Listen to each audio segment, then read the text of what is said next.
Jaden, just kind of looking back on how you guys came out last night, what stood out to you and what was missing and what needs to kind of change going into game two?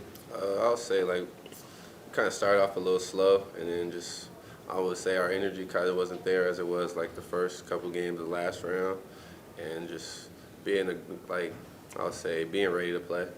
Do you think was the time off part of that, or was it like why I do you don't know. attribute You that? could say whatever really, but I think we just had a bad game. Like we didn't have a good game defensively. We missed a bunch of shots, and we still had a chance to win. Like we cut it to I want to say 10 or 8, and while we was missing, we just couldn't get no stops really. Does this feel like one of those losses where it might be more self-inflicted than what they were doing? And if so, does that make it like easier to feel like you can bounce back from that? Yeah, I think we messed up on a lot of game plan stuff defensively, and offensively, I feel like we were just fighting the game, like making it hard on ourselves, like one pass shots or like all of us taking turns trying to score on our man instead of just moving the ball. So, I mean, we just get back to the way we played the last couple games. I feel like we'll be all right. The Warriors out-rebounded you guys, even though obviously a size disparity. And Chris said they were pushing, pulling, grabbing Rudy.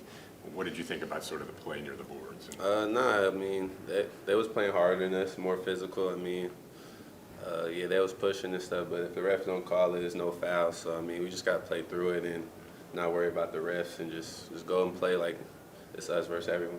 Jaden, the Warriors said Steph will be out at least a week.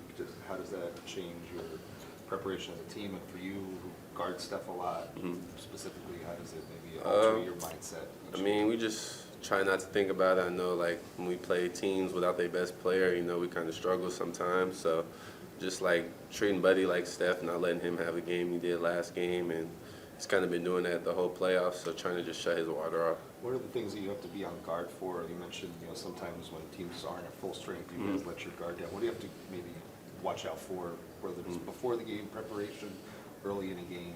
Yeah, just all the other guys like Pods, Jimmy, they're just going to be way more aggressive. They're going to have a lot more shots, and then we just can't let them get in a comfortable rhythm of playing without Steph because there's going to be a lot more freedom. And then usually most of the sets are for Steph, so everyone else is getting touches and getting to play freely. So.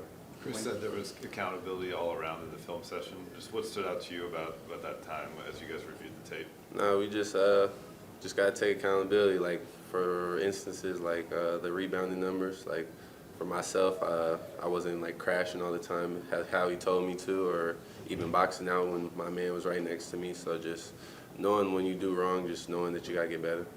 When a guy like Steph, you're guarding him for most of the first quarter, then he goes down injured, and then you're more kind of an off-ball role.